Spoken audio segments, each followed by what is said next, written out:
hardest things is to have a real awareness of how you are in the world, especially if you had childhood trauma.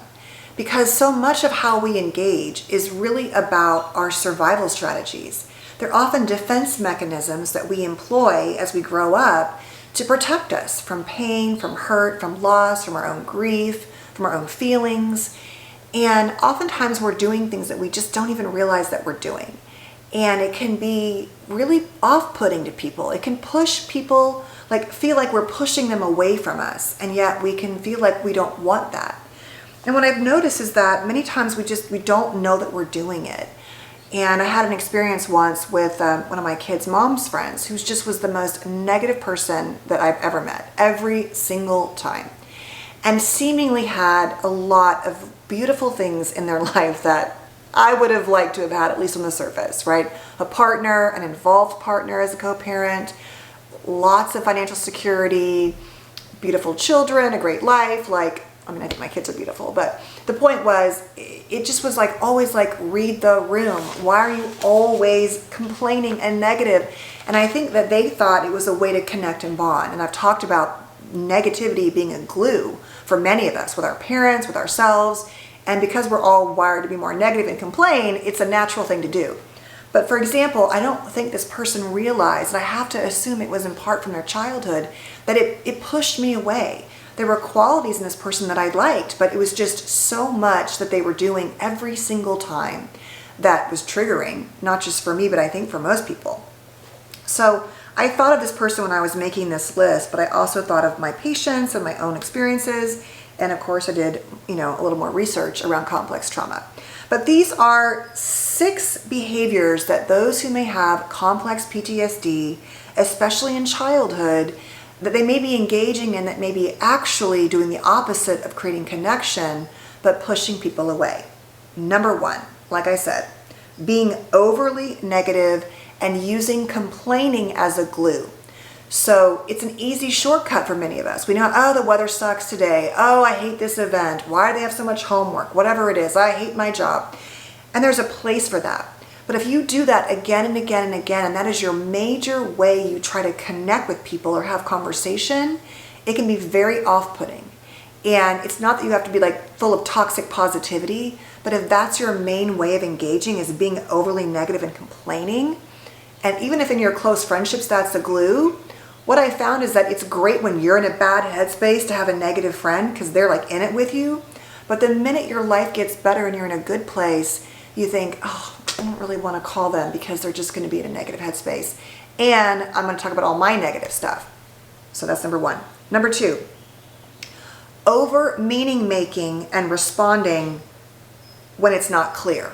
So what do I mean by that? I mean that for many of us in childhood, especially around childhood trauma, we learned that everything meant something. The parent's face, the parent's sound, the tone of voice, the way they shut the cabinets, whatever it is. And we learned to do things to protect ourselves. So slamming the cabinets meant a night of drinking by the dad, let's say, and me hiding in my room. That actually isn't my story, but let's just say that was it, okay? So now, whenever someone gets angry or they're irritable, even if they don't, even if they have a right to be, my brain might go to oh, that's anger, that's dangerous, that's conflict. I have to shut down and remove myself and get away and avoid them. But what if that's my partner and they've had a bad day and they're allowed to be in a bad mood, but I want to go avoid everything, right? So we personalize that. We make meaning out of everything. And we make it about us and our story. And we don't mean to, but we're not able to separate, this is their anger, these are their feelings, these are my feelings.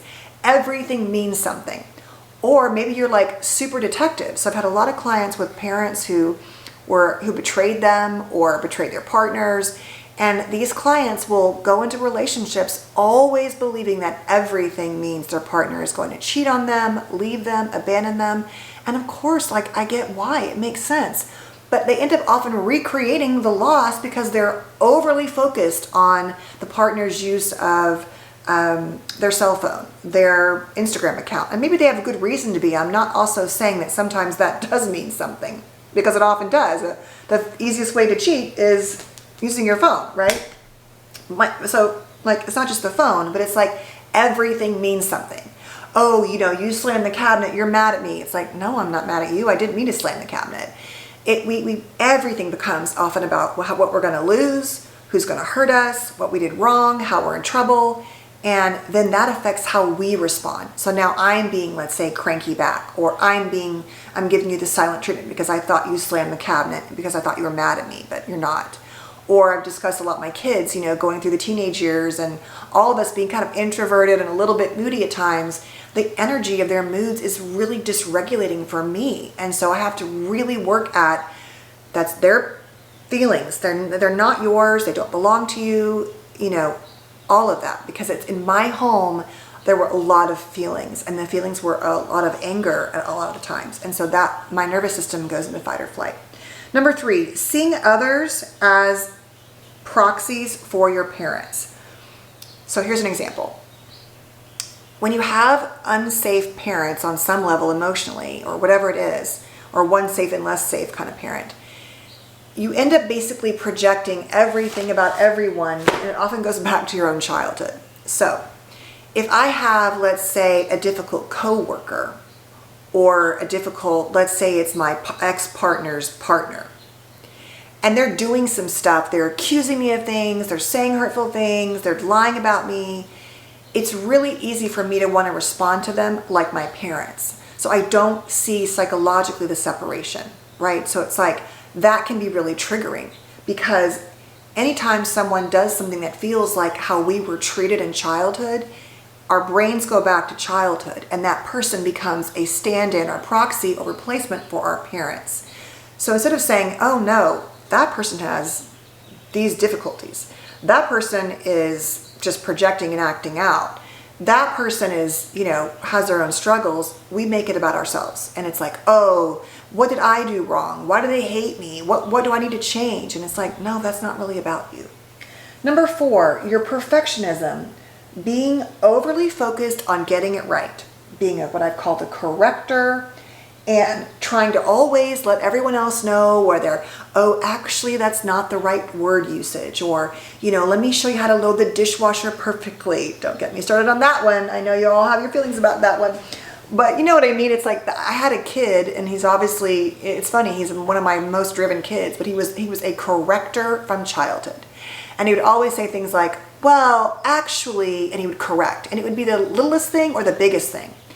And when I started telling him somewhere around like 10 was like, listen, you're not wrong, but every time you do that, you're like throwing a rock in between our connection. You're sabotaging connection, which I know you're thinking like, what the hell, you're telling a 10-year-old that? But when your parent is the therapist, trust me, all of my kids have their therapy skills. I don't know that he got it in the beginning, but over time I'd be like, okay, what's happening right now? Your sister wants to feel close to you and laugh and have fun, and you're correcting her, and now she feels stupid. So like being driven to always be the one getting it right, to be perfect, and then to let everyone else know what they're doing wrong, even if you're completely right, even if it's your job to some extent, will push people away. So many of these people actually work in jobs that are excellent problem solvers. Like they're doing these kind of like jobs where that's what they do. They're good at finding the problems. And that's a great job for you if your skill is you're inherently like that. But it is not great for personal relationships. Number 5, as I said earlier, not reading the room. So you're not able to, maybe you have social difficulties, which is a whole different issue when we were talking about high masking autism. But we're going to presume that's not the issue. We're going to presume here for a minute that you just don't bother paying attention to like, how is a person responding to what I'm saying? Are they smiling back? Are they distancing their body? Do I need to be mindful today that I shouldn't be talking about my champagne problems with my, drinking water friend who can't afford more than water, whatever it is? It's like not learning how to take the temperature. Is this the place? Is this the time? Is this the conversation? We're never going to do it always perfectly. We're all going to mess that up sometimes. We're not going to read the room right.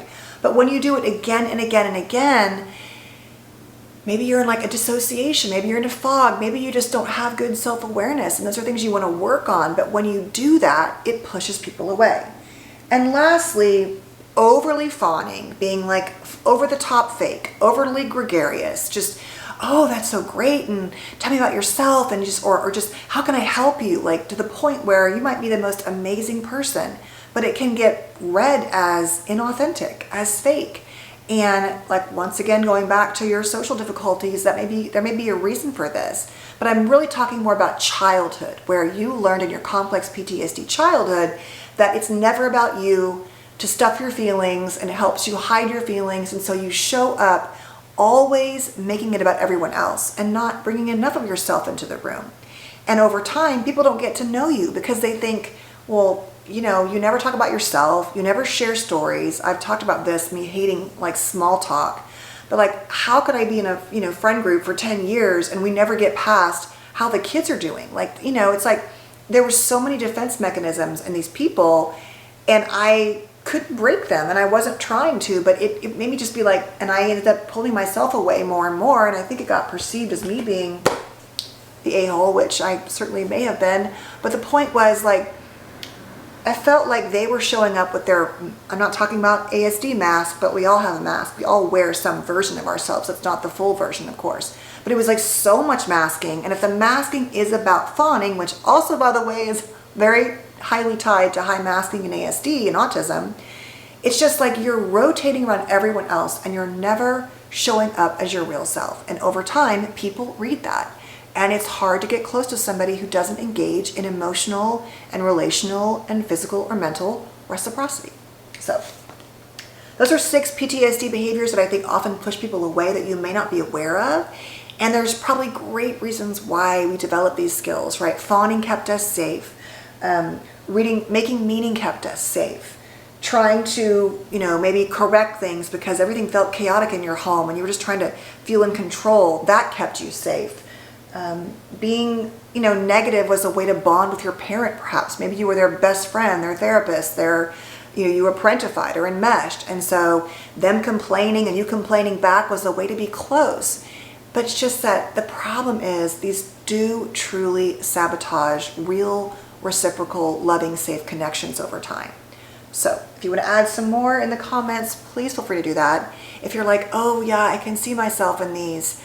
I can see myself in all of these at times, right? There are just places where there are aspects of these things that served us and served me and served probably you well.